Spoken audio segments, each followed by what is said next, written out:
Welcome back. Again, my brothers and sisters, as I've said, we are defined by our missionary character. Without a mission, we are not a church, and we must know our purpose. We all know what the synod means, that is journeying together as a people of God with a purpose in mind. To know the purpose, we were given ways to hear God through our ears, through our eyes, and through our hearts. And before we had our break, I started already on how we can,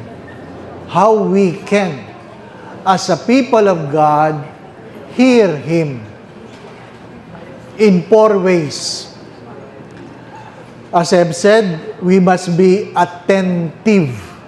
Attentive not only to the things we want to hear and see, but even to the things we don't want to hear and we don't want to see. Kasi may mga biases tayo, ano po? Ang mga pinapakinggan lang natin, yung mga gusto lang nating marinig. Ang gusto lang nating makita o tinitingnan lang natin ay yung mga gusto lang nating makita. But God is inviting us to listen and be attentive even to the things we don't want to hear. Second, it is important that we are intelligent. Intelligent. We use our intelligence when we listen. Ano po? Because intelligence will help us determine whether it is right or wrong. Gamitin ang isip. Ano po? Hindi pwedeng puro puso. Dapat may utak. Palagi ko yan sinasabi sa mga kabataan ngayon, pag kayo'y iibig, huwag kakalimutan ng utak. Ano po? Hindi pwedeng puro puso. Hindi pwedeng puro puso. Be intelligent. Be intelligent so that you will know the right path to take. What is the right path to take? But there's another way. Attentive, intelligent. Yung isa po, be reasonable. I think as a church, many times, we are unreasonable. We are too rigid in terms of the laws of the church. Ano po ba ang pinagkaiba ng intelligent sa reasonable? Ano po ang pinagkaiba ng intelligent sa reasonable? Ang halimbawa ng intelligent ay, in this season of Lent, you pray, you give alms, and you fast. Alam natin po yun, di po ba? No? Pag sinabing, ano bang definition ng fasting? Ang definition ng fasting ay, you eat only 1 full meal a day. You eat 1 full meal. Ang pagkakaintindi nila ng fasting ay, you fast 1 meal. Di po ba, no? Tama po ba? Ang pagkakaintindi ng marami, pag sinabing fasting, you skip 1 meal. Ang ibig sabihin po ng fasting, you eat only 1 full meal a day. So kung ikaw ay kumakain na 3 beses, 1 beses ka lang kakain. Yung definition ng fasting nila, 3 beses kang kakain, 1 beses kang hindi kakain. Mali. Intelligent. Parang nabigla kayo. Sa tanda nyo yan, ngayon nyo lang nalaman. No. That's how we define fasting. You eat only 1 full meal a day. At kung ano man ang masisave nyo doon, you give it to the poor. To the poor. Ano po? Ano yung reasonable? Ano yung reasonable? Ang reasonable ay Yes, you eat 1 meal a day. That is the intelligent way of understanding the law. But what is the reasonable way of understanding the law? But you are sick. You are sick. You are diabetic. You cannot only eat 1 meal a day. You will die. Diba? So be reasonable. Halimbawa,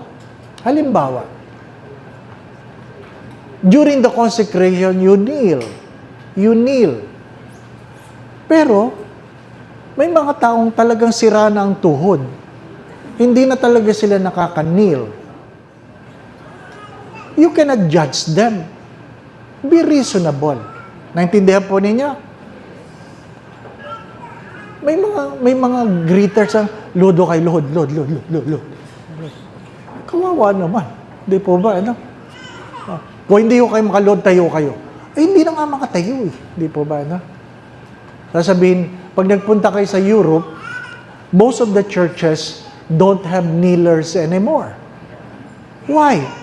Because most of the people who go to church in Europe are old people. If they kneel, they will not be able to stand. So, may upuan na lang. Diba?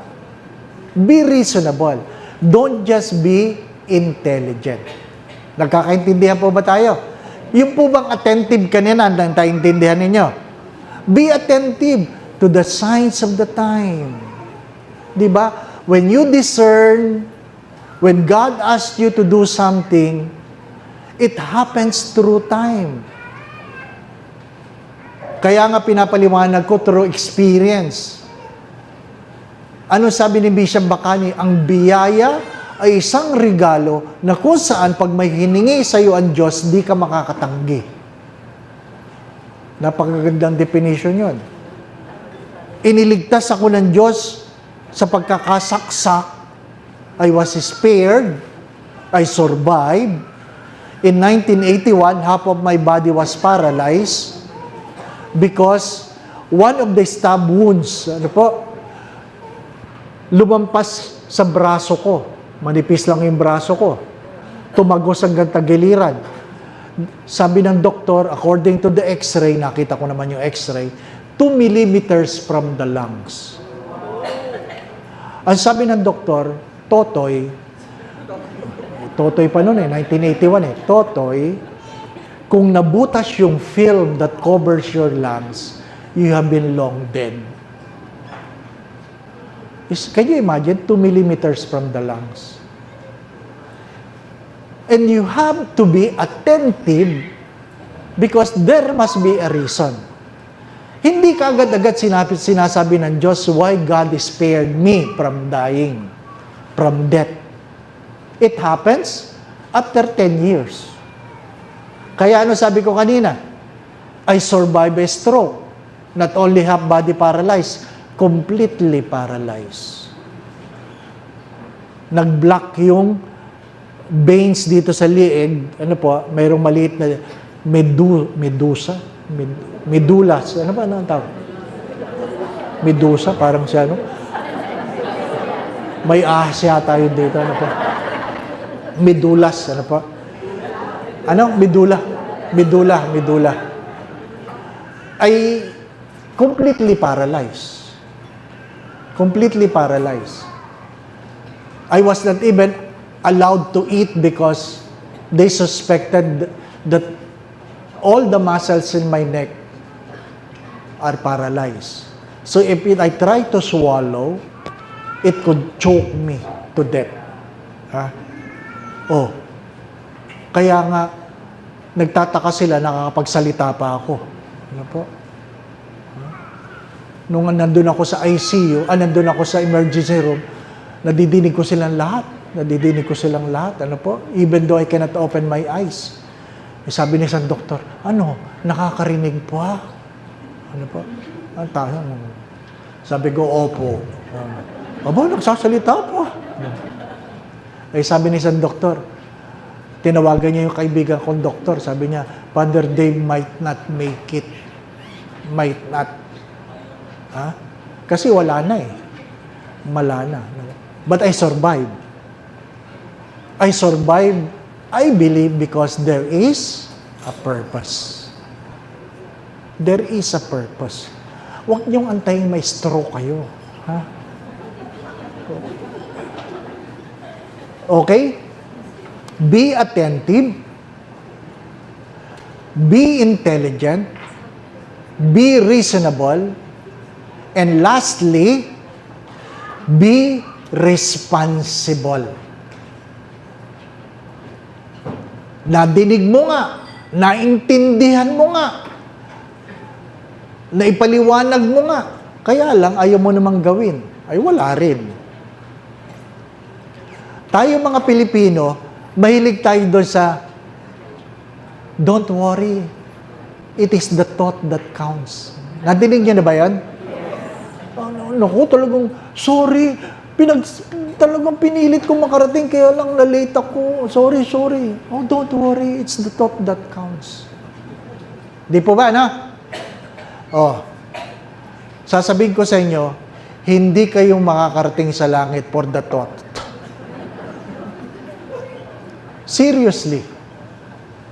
You cannot find in the scripture that says, you will go to heaven because you entertain the thought of wanting to do good.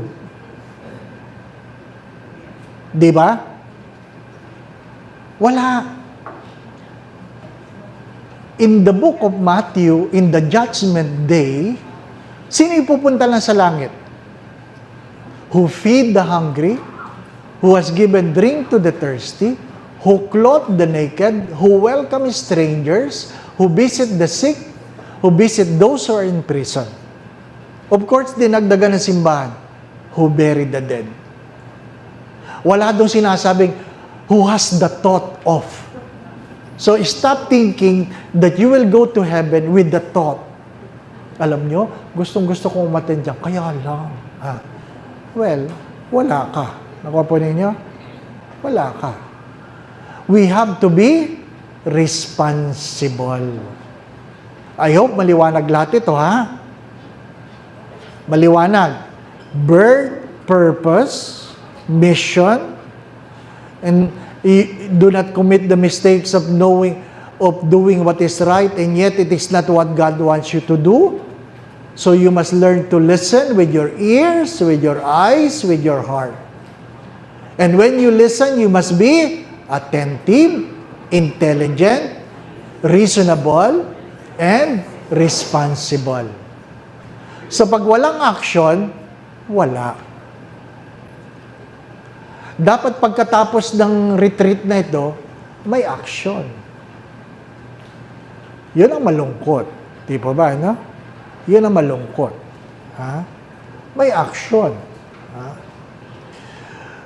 The essence of synodal journey lies in the fundamental truth that we must never lose sight of what? To put into practice the will of God. The will of God. If you pray the Lord's Prayer, sabi po ni Saint Ignatius of Loyola, you can never be wrong in praying the Lord's Prayer. Why? Because it was God who taught it. And what is in the Lord's Prayer? Ano sinabi doon? Thy will be done. Hello? Walang sinabi doon that I may get what I prayed for. Thy will be done. Ang kasama lang doon ay ano? Give us this day our daily bread. Can you imagine? The bread that God will provide is what you will eat today. Not tomorrow. Not tomorrow. Kaya if you have a bread to eat today, you are already blessed. You are already blessed. What is the logic of the food manna? What is the logic of the food manna? The manna from heaven is something you have to eat today. Because the next day, it will become rotten. Kaya give us this day our daily bread. Give us this day our daily bread. Tayo eh? Pakyawan, di po ba, no? Hoarding, pagkamisan, hoarding. Di ba? But if you look at the Lord's Prayer, ang mahalaga doon, that you will be able to do the will of God, and God will provide for you your bread for the day. Because that is the purpose, to do the will of God. To do the will of God.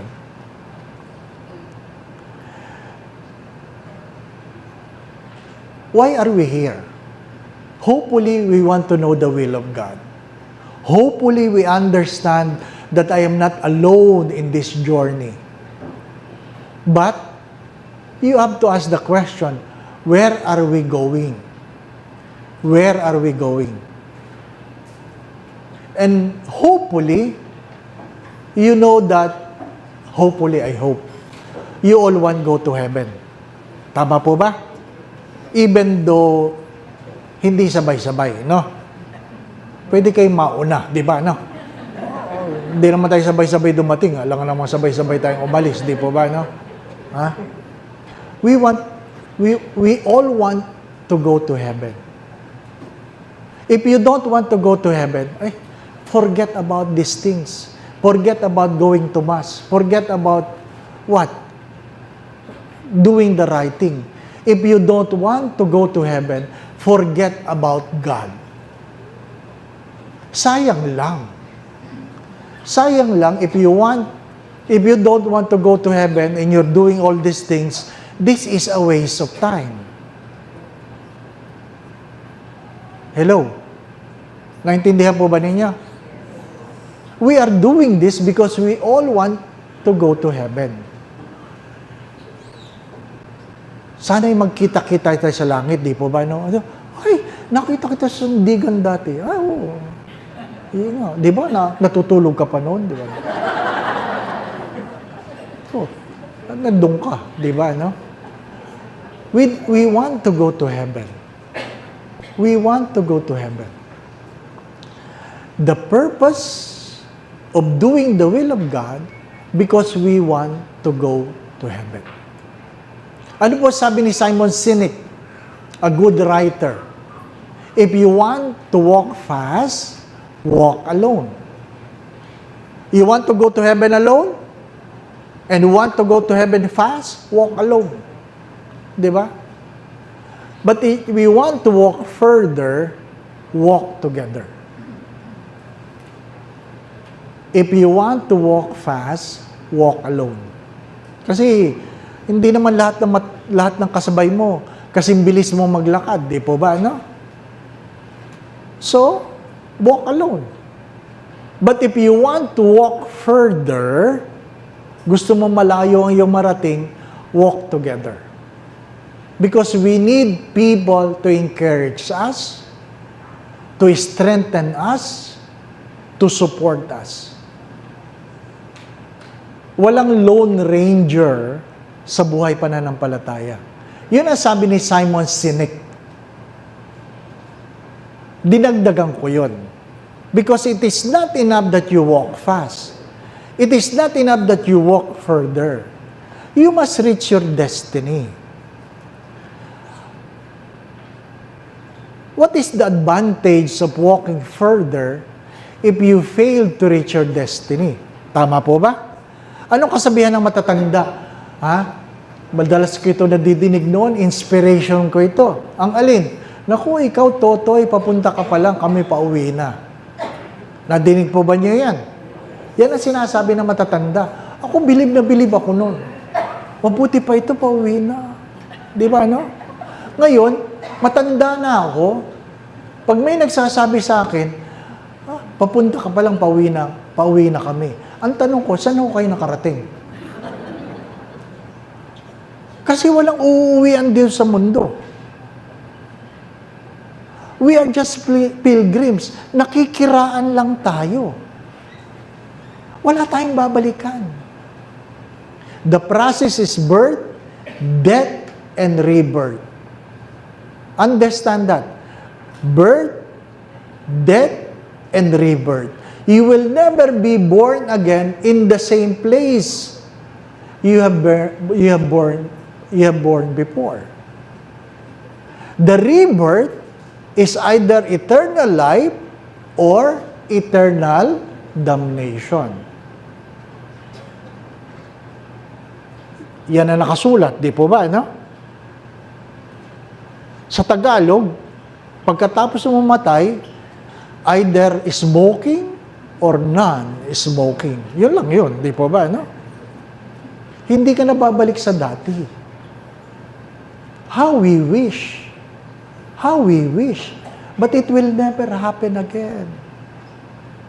After our life here on earth, it's either eternal life or eternal damnation.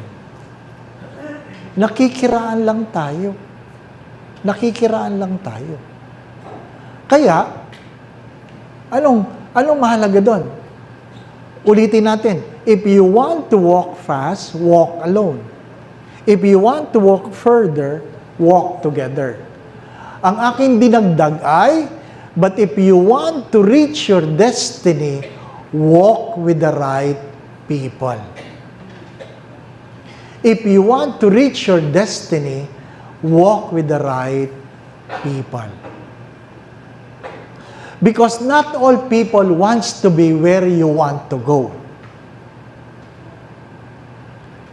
That is a humbling experience for parents. That not all their children want to follow their footsteps. Di po ba? How you wish as parents, you want all your children to be where you want them to be. But they are not. Some of them decided not to. If you want to reach your destiny, you must walk with the right people. Kung gusto mo makarating, saan mo gusto makarating, sumakay ka sa tamang sasakyan. Di po ba, no? Kubaw, kubaw, kubaw, kubaw! Di ba? O saan ka pupunta? Di sa terminal na Kubaw. Kubaw, kubaw! Yung iba nga sigurista eh. Pagdating doon, Kubaw? Tatanong po. Nalaki na ng leg na sumisigaw, nakabaw ito. Kubaw yan? Kubaw. Di ba? Sigurado ka. Ano po? My dear friends, my brothers and sisters, you ask again the question. Another question you have to contemplate tonight. Am I walking with the right people? Am I walking with the right people? You know the day you are born, you have to discover your purpose because we don't want to commit the mistakes of doing what is right and it is not what God wants us to do. We want to know the will of God. We want to listen to God. We listen with our ears, our eyes, and our hearts. Maliwanag pa po tayo doon. Di po ba? And when we listen, we must have to be attentive, intelligent, reasonable, and responsible. Now, you have all those capacities. You need to walk with the right people. You need to walk with the right people. Hindi sapat na kasama mo lahat, di ba? Ano sabi nila? Birds of the same feather flocks. So alam na alam niyo yan. Birds of the same feather flock together. But the opposite is true. Birds of the same flock, feathers together.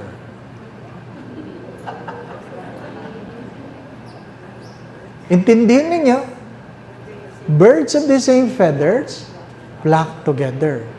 Ang magkakakulay, magkakasama. Tama po ba? Pero totoo din yun.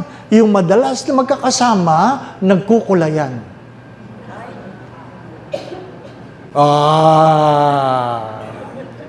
Kaya isipin niyo yun. Am I walking with the right people? Don't entertain the thought that you will change the world. Because the world was here before you came. So you must be ready that the world can change you. Father, ano nangyari sa anak ko? Binantayan ko talaga yan. Oo. Pero ang daigdig ay mas malaki kaysa sa tahanan mo. Kaya kung sino man ang kasama ng anak mo, yan ang humuhubog sa kanya.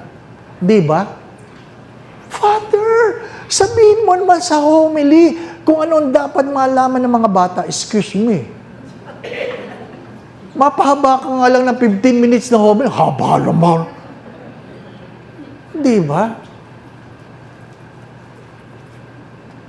Yun ang palaging turo eh. Homilies must be short and sweet. Di po ba, no? It must be a miniskirt. Short enough to be exciting. Long enough to cover the essentials. Di po ba, no? Yan ang homily, di po ba? Because short homily moves the heart.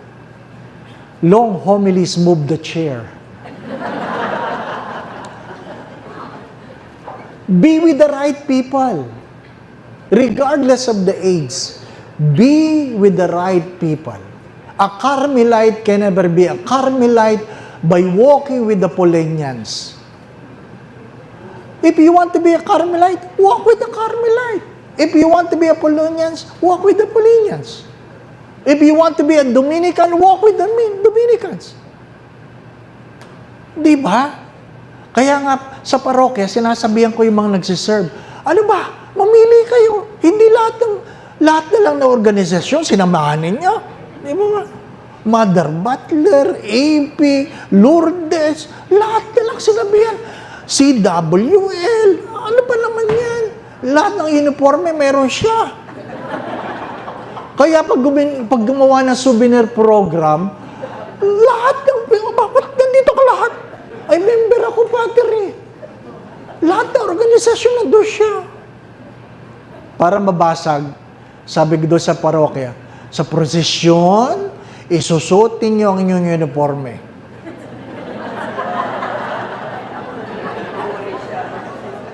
Sabi niya, paano ko, Father? Simple lang po ang aking alituntunin. Sa prosesyon, isusuot ang uniforme. Pero ako, Father, paano ko? Sa prosesyon, isusuot ang uniforme. Tapos, di ba, no? Bahala ka. O di kada kanto, magbihis ka. Di ba ba? Ano ba talaga? Di ba? Pagka minsan tayo, hindi tayo maliwanag eh. Membership in the church is not a guarantee of heaven. Take note of that. Take note of that. You must walk with the right people. Yan. Second, alam na natin, di po ba, no? So, hindi lang yung sarili. Lalabas ka na sa sarili mo. You must check your environment. You walk with the right people. Ano sabi dito? You must continue to listen and be inspired by the Holy Spirit. Be inspired by the Holy Spirit. Kaya isang magandang prayer ay prayer to the Holy Spirit. Come, Holy Spirit. Fill the hearts of your faithful and enkindle in them the fire of your love.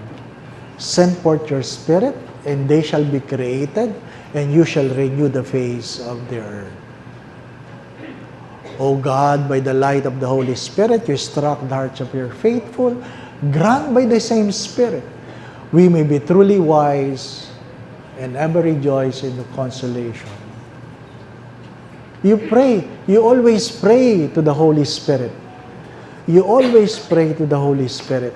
Because the Holy Spirit will clarify your thoughts. Will clarify your thoughts.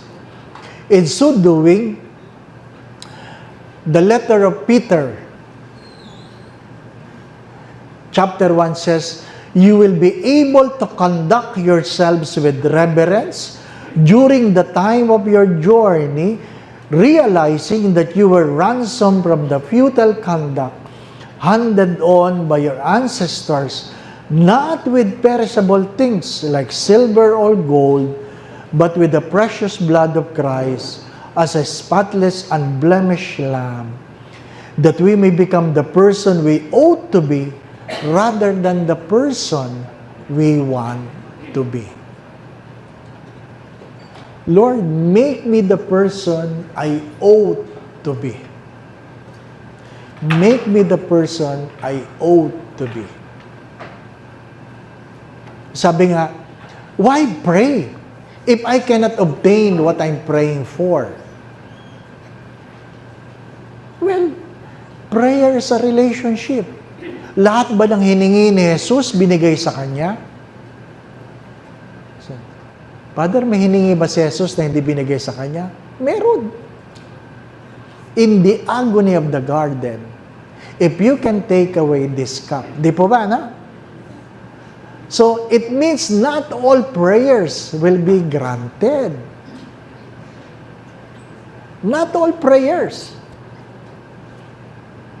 So, huwag kang magtatampo sa Diyos na ba't hindi binigay ni Lord?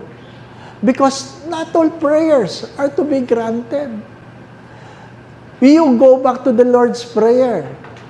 You pray that you will be able to do the will of God. If you can take this cup away from me, but not my will, but your will be done. That is very important. That is very important. As I always say this, the difference between a successful person and a happy person is what? A successful person gets what he wants. A successful person gets what he wants. A happy person wants what he gets. Hello? If you're able to get what you want, you're a successful person. But not all successful persons are happy. Who are the happy people? Those who wants what they get. Ay, hindi na lang ako magdadasal, Father. Hindi. Ang sabi ni Lord, pray unceasingly. Pray. Magdasal ka na walang humpay. Ano ipagdadasal ko? Ipagdasal mo pa rin ko anong gusto mo. Ano sinasabi ko? I rather ask and not receive than fail to receive because I did not ask.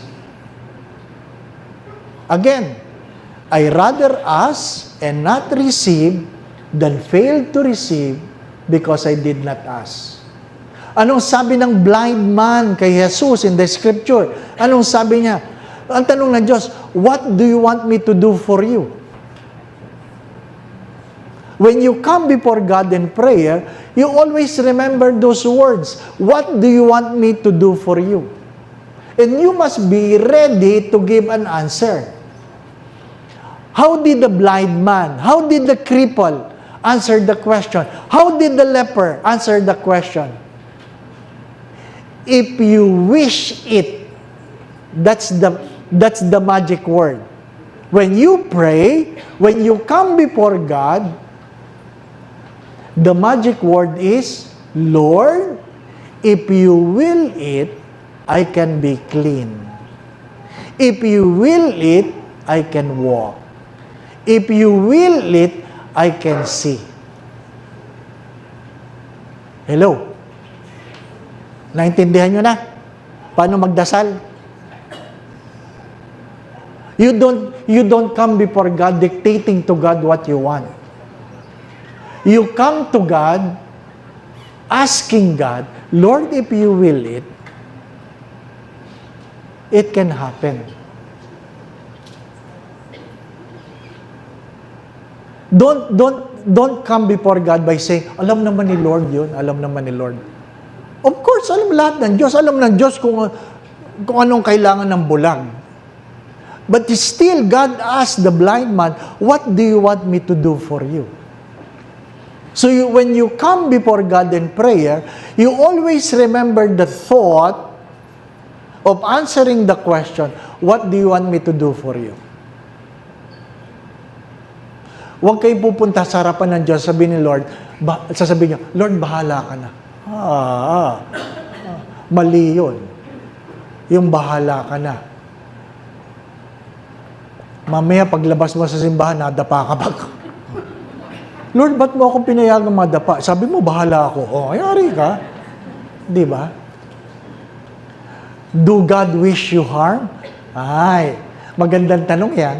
Do God wish you harm? And the answer is, sometimes God breaks your heart to save your soul.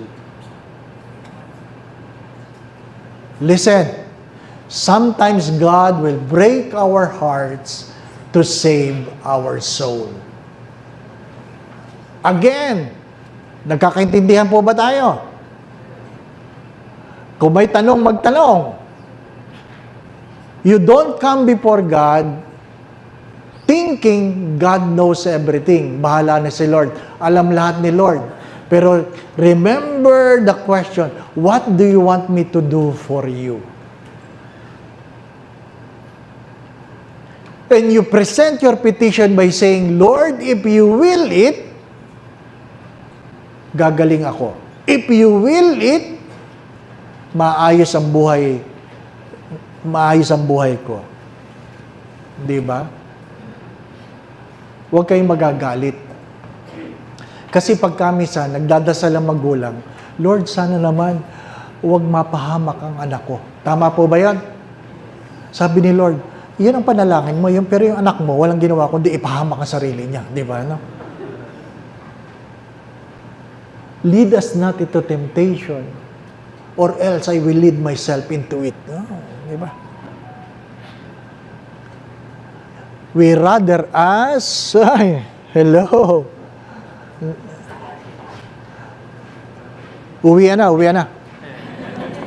We rather ask and not receive than fail to receive because we did not ask. Maliwanag po ba yan? Our goal is not to become the person we want, but the person we ought to be. I hope naintindihan po niyo yung flow ng thoughts. Ano pa? We need to journey together because we want to reach our destiny. We use the scripture not to be saved, but to be guided. To be guided. Ano po? To be guided. Again, my dear brothers and sisters, last three items, I would like to remind you, when you talk about mission, the church has three obligations. With regard to mission, the church has three obligations. And what are those obligations? To worship God, to preach the gospel. The third is to serve the poor. To worship God, preach the gospel, serve the poor. How do we worship God?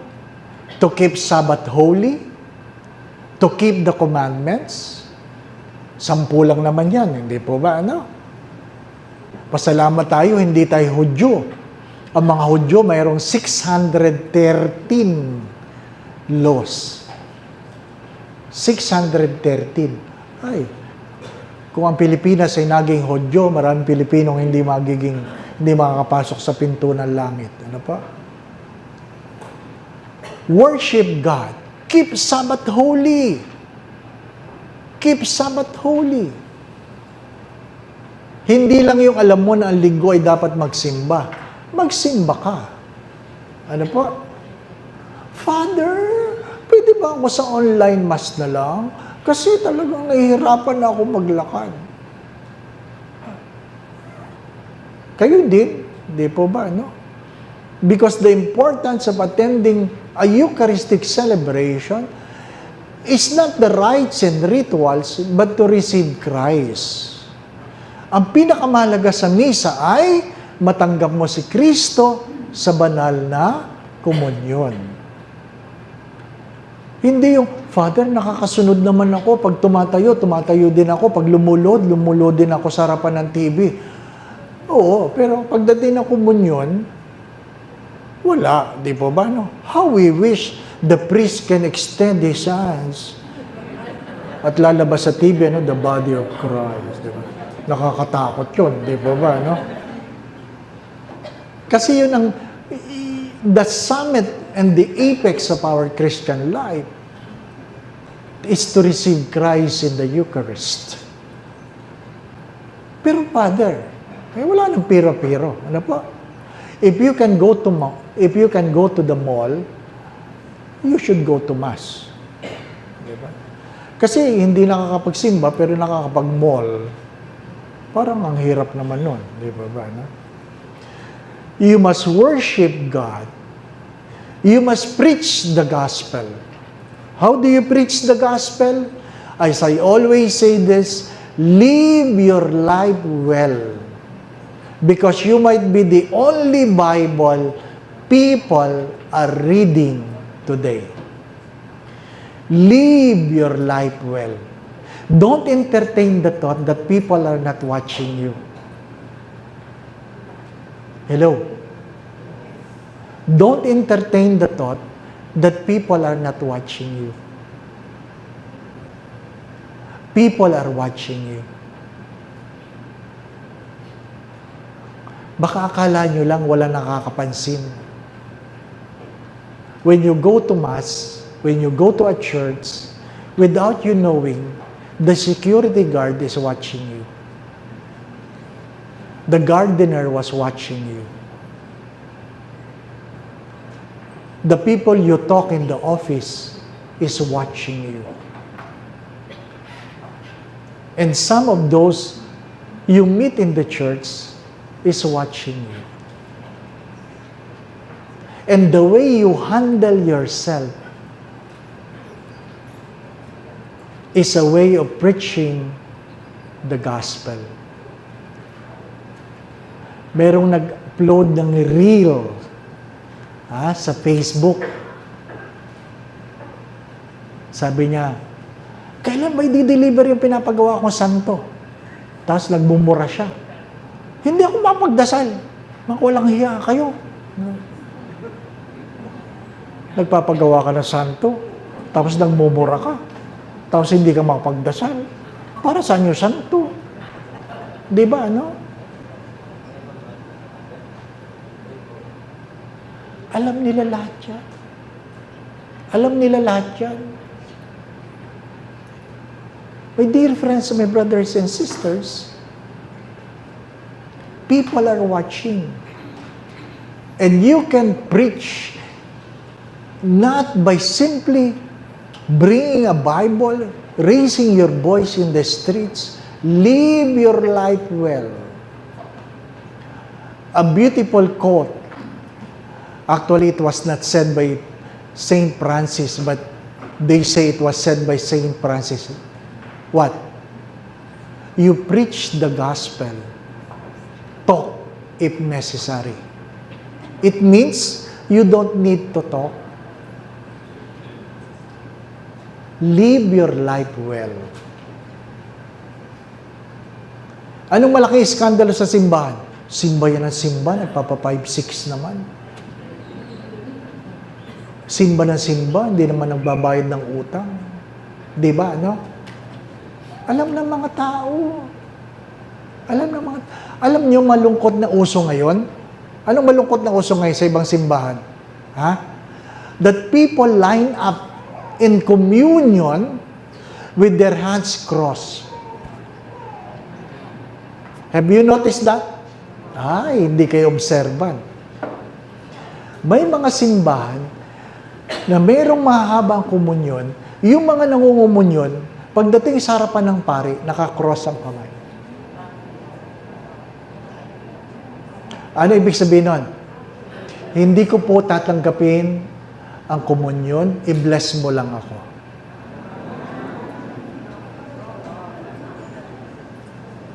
Marami yan. Dumadami yan. Bakit di din nangungumunyon? Hindi nangumpisal. Pero ito malungkot na kwento. After the Mass, tinanong ko, why are you not receiving the communion? You can always go to confession right after the Mass.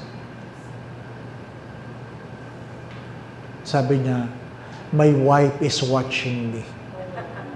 If I will not go to communion, pagdating sa bahay, tatanungin niya ako, ba't di ako nangumunyon? Mag-aaway na naman kami, Father. So, rather than quarreling at home, I line up. Diba? Sabi ko, buti na lang, hindi mo kasunod ang asawa mo, di ba, no? Can you imagine? Kasi pag hindi ka nagsimba, mag-aaway kayo. Ngayon nagsimba kayo, pag hindi ka nangumunyon, mag-aaway na naman kayo. Di ba, no? Ay, ang hirap, no? Nahirapan si Father. Kaya, iniisip ko, pag may pumilang ganun, kaganon. Ganun na din ako. Ano nangyari? What have we become? What have we become? Diba? We don't notice this because many of us don't care.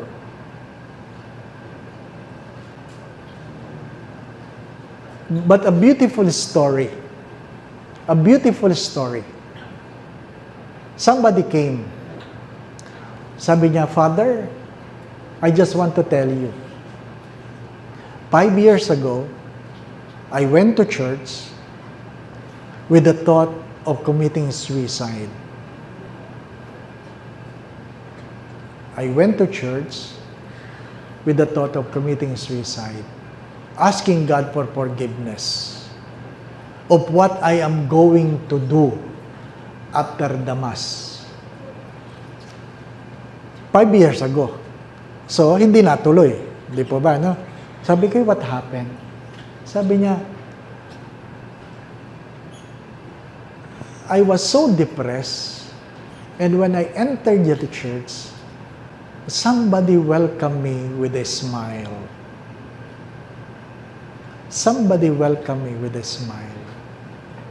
And I know, looking at the person, she is not well off.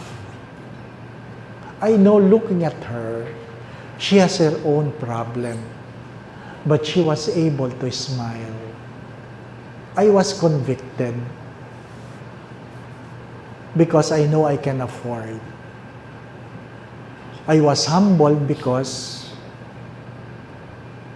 if I have more than what she has, why is she capable of smiling and me thinking of committing suicide? I smile, Father, changed my heart. That was 5 years ago. Di ba, no?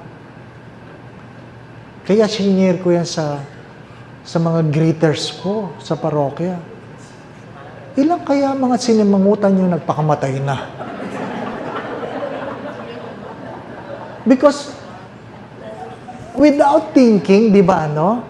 Pagod na pagod ka, naiinis ka, baka may nasimungatan ka. Hindi naman sana nag-isip magpakamatay, nagpakamatay na lang, di ba ba? My dear friends, kidding aside, the person sitting beside you in the church could have something in his or her heart that you, without you knowing, can change her destiny. Only with understanding that I am in a journey. I am in a journey. Lahat tayo may problema. May kanya-kanyang problema. Binabantayan tayo. Minsan, During the consecration, I was moved. I was really moved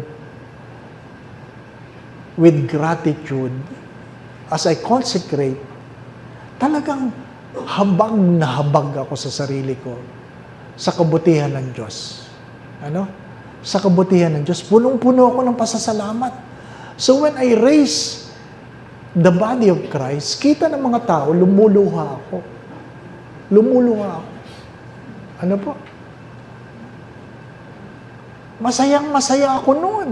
Kaya lang lumuluha kasi may saya ka na naiyak ka eh. Di po ba, no? Naku, pagkatapos ng misa, ang daming, anong problema ni Father? Bakit? Ano? Sana may second collection. Kung nag-second collection, tingin ko malaki. Malaki. Di ba, no? Napansin mo lang kasi na umiyak na eh. Di ba ba? No? Pero hindi lahat ng umiiyak malungkot. Di ba? Sabi ko, ganun po ba? Masaya-masaya ako. Kaya ako naiyak. Punong-puno ako ng pasasalamat sa Diyos. Kasi hindi lahat ng tumatawa, masaya. At hindi lahat ng umiiyak, malungkot. Di ba, no? Oh, be observant. Preach the gospel.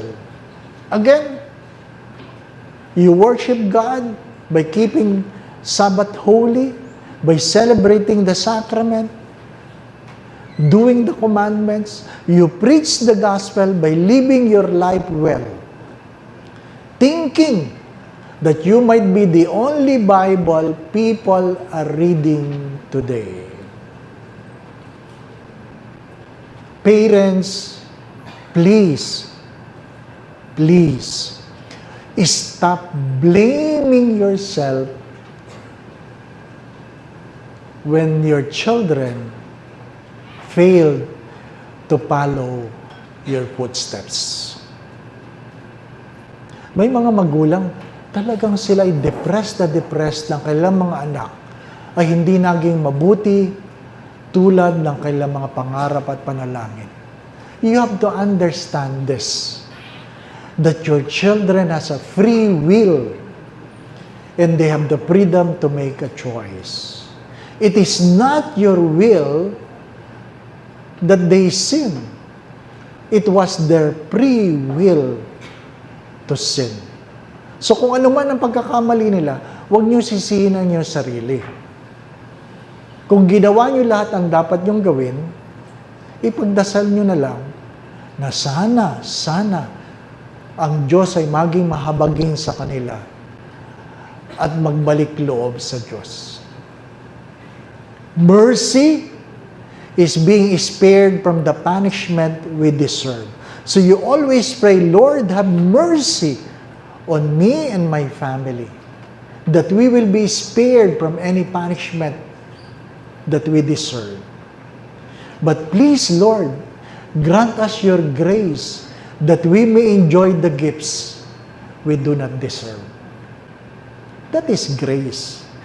Grace is enjoying the gifts we do not deserve. That's the prayer. You don't pray that people become what you want them to be. The prayer is that I become the person I ought to be, and I pray that my children, your children, will become the person they ought to be. Lahat may pinagdadaanan. Lahat may pinagdadaanan. Kung hindi ako nasaksak, magiging pari ba ako? Sa tingin ko, hindi. Sa tingin ko, hindi. Kaya ang panalangin ko, huwag niya ipagdadasal na masaksak kayo. Di ba? Bago kayo tumino. Di ba, no? Nasigawan ako ng Diyos eh. Nasigawan ako ng Diyos. Joys are the whispers of God. Pains are the shouts of God. Joys are the whispers of God. Pains are the shouts of God. Kaya pag ikaw ay nakakaranas ng hirap, sakit, sama ng loob, problema, sumisigaw ang Diyos sa iyo. Ay baka sumisigaw ang Diyos sa akin sa maraming pamamaraan, ako talaga makinig, di sinaksak ako. Ano po?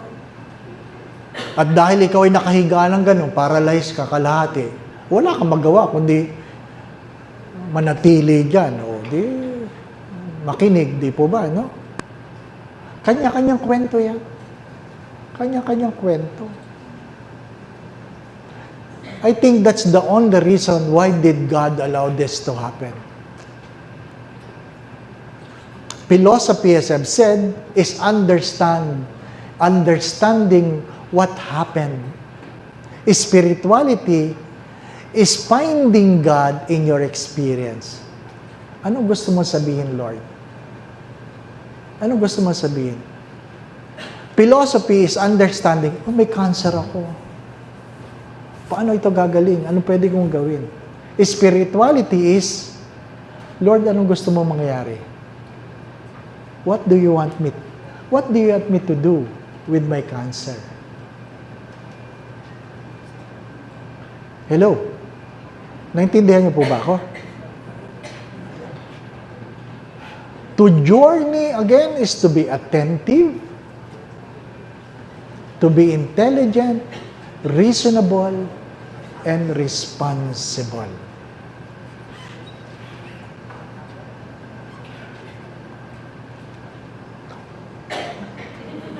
May nagbibilang to. And lastly, the third obligation is to serve the poor. To serve the poor. Pope Francis said, I distrust charity that costs nothing and doesn't hurt. Ay, ganda nun, ano? I distrust charity that costs nothing and doesn't hurt. Because generosity is not about how much you have given, but how little you have kept for yourselves. Mother Teresa of Calcutta have said this, anything that you give that you do not need is a decent way of throwing things away. Kahit gaano kamahal ang iyong ibinigay, pero hindi mo naman yan talaga kailangan, tinatapon mo yan. Dinonate mo nga lang para mas magandang pakinggan. To serve the poor, again, you feed the hungry, you give drink to the thirsty, you clothe the naked, welcome strangers, visit the sick, visit those who are in prison, bury the dead. Bury the dead. Simple lang yun, pero yun ang patakaran. Again, you worship God by keeping Sabbath holy, celebrating the sacraments, keeping the commandments. You preach the gospel by living your life well. Our goal, my dear brothers and sisters, is not to live long, but to live well. Our goal is not to live long, but to live well. That is the glory of God. For man to be fully alive. Live well. The glory of God is for man to be fully alive. And to serve the poor, you must feed the hungry, give drink to the thirsty, clothe the naked, welcome strangers, visit the sick, visit those who are in prison, bury the dead.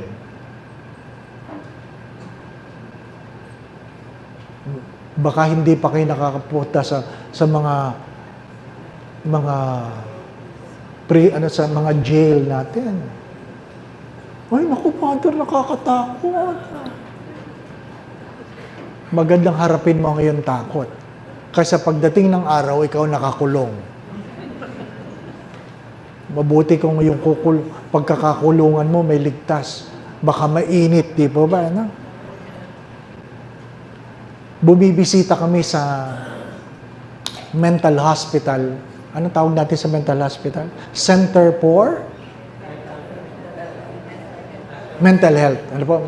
Para masakit kasi pakinggan yung mental hospital. Ano? Mental health. Dinadala po namin may mga seminarista doon. Ano po? Para ma-feel nila. Ano? That they will be at home. Ano? Hindi nila, iba sa kanila, may sayad. Ano po? Ay, nung nandun kami, pinapaliwanag ng doktor yung iba't ibang klase na sakit. Kung sino yung okay lang na palakad-lakad, basta ganyan. Pero may sakit na nakakulong. Baka kasi violente. Alam ba? So hindi sila talaga pwedeng violente sila. They're inside the cell and they cannot be even with other patient. They have to be alone because they are very violent. So pinapaliwanag ng doktor, ito po mga kasong ito, ganyan. Habang naglalakad kami, sabi ng isang pasyente, "Shh! Ay, syempre, Pilipino tayo, di po ba? No? Pag may sumisit-sit, lilingon tayo. Kasama ko yung doktor. Sabi ng doktor, bakit? Sabi ba naman ng pasyente, anong problema nyo? Di. Isipin mo, yung may sayad na nagtanong kung ano may problema lang. Baka mukha may problema kami. Sabi, bakit mo tinatanong? Sabi ng pasyente, ba't kayo nakakulong?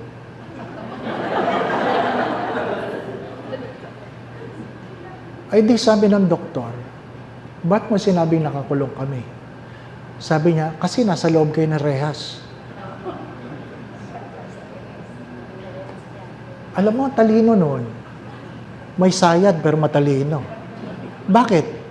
Ang pagitan namin rehas.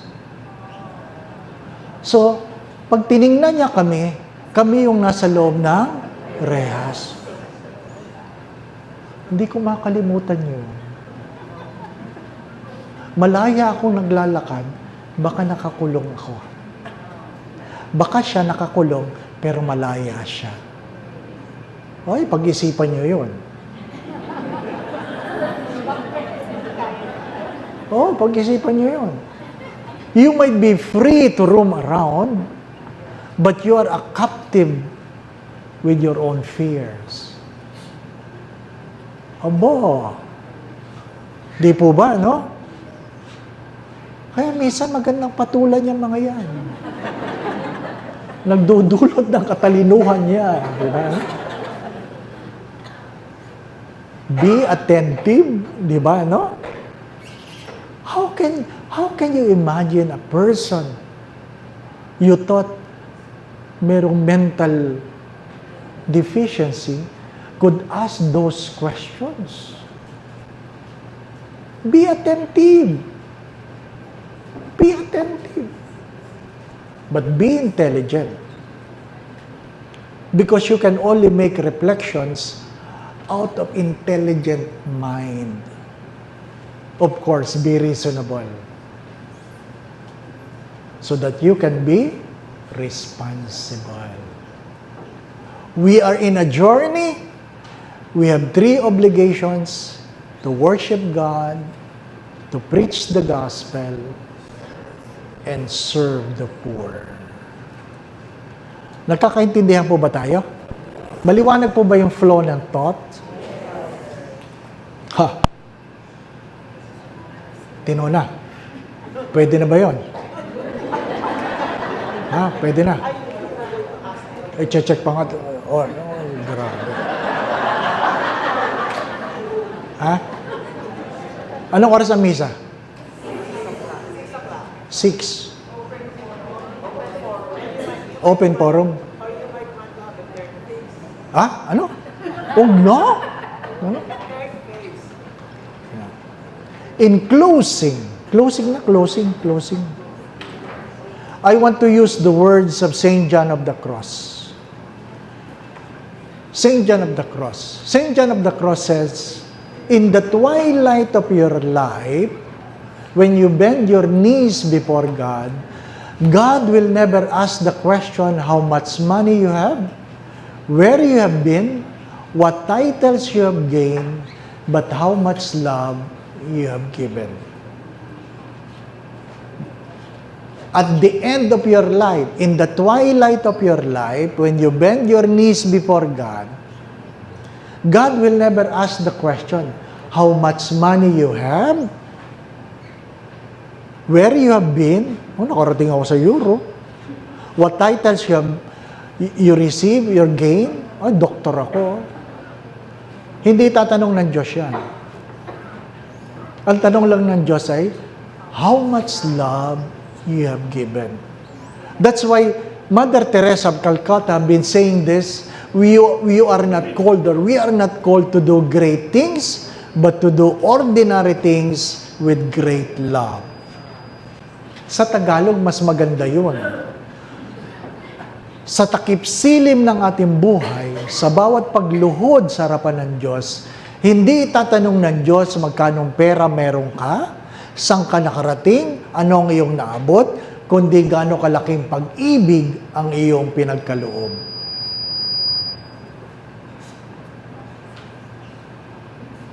Maliwanag po ba? Everything will be measured in love. Because life is all about relationships. Title ng libro yun.